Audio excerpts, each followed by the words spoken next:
Saudaraku, Kabupaten Bandar Meriah diguncang gempa 4,7 magnitudo pada Selasa 25 November 2025, sekitar pukul 00.30 waktu Indonesia Barat. Getaran gempa tidak hanya dirasakan oleh warga Bandar Meriah, namun juga sejumlah daerah di Kabupaten Aceh Tengah. Berikut informasi selengkapnya. Saudaraku, Kabupaten Bandar Meriah Aceh diguncang gempa bumi berkekuatan 4,7 magnitudo pada Selasa 25 November sekitar pukul 00.30 waktu Indonesia Barat. Getaran gempa tidak hanya dirasakan warga Bandar Meriah, tetapi juga menjalar hingga ke sejumlah wilayah di Kabupaten Aceh Tengah. Melansir dari laman resmi Badan Meteorologi, Klimatologi, dan Geofisika atau BMKG, gempa tersebut memiliki kedalaman 44 km. Pusat gempa berada di darat, tepatnya 22 km barat laut Bandar Meriah pada titik koordinat 4,91 lintang utara dan 96,78 bujur timur. Tak hanya sekali, gempa terjadi sebanyak 2 kali setelah gempa pertama. Gempa kedua dengan kekuatan magnitudo 3,0 terjadi pada pukul 00.36 waktu Indonesia Barat, berlokasi di 4,88 lintang utara, 96,76 bujur timur atau 20 km barat laut Kabupaten Bandar Meriah di kedalaman 5 km.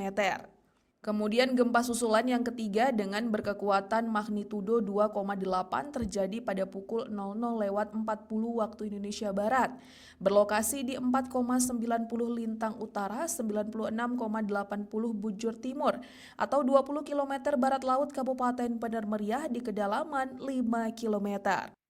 BMKG menghimbau masyarakat agar tetap tenang. Warga juga diminta tetap waspada terhadap kemungkinan terjadinya gempa susulan.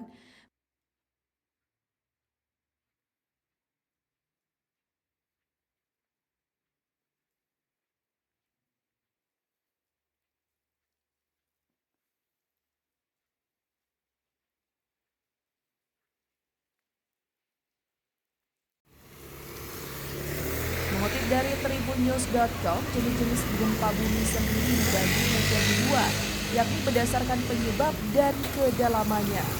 Berdasarkan penyebab, gempa bumi dibagi menjadi 3 jenis, yakni gempa vulkanik, tektonik, dan reruntuhan.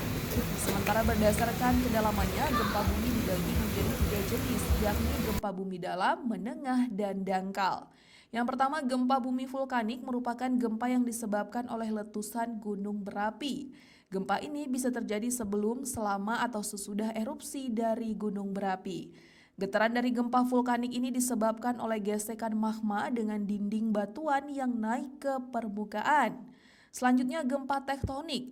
Gempa ini diakibatkan karena adanya pergeseran lapisan kulit bumi. Gempa bumi ini biasanya terjadi di daerah kapur maupun di pertambangan. Namun gempa ini jarang terjadi dan bersifat lokal.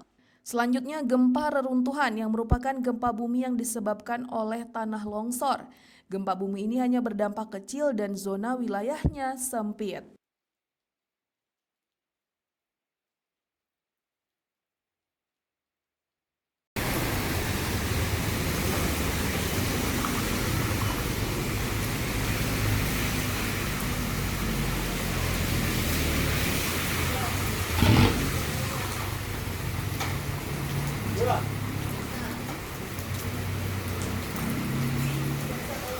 Mana?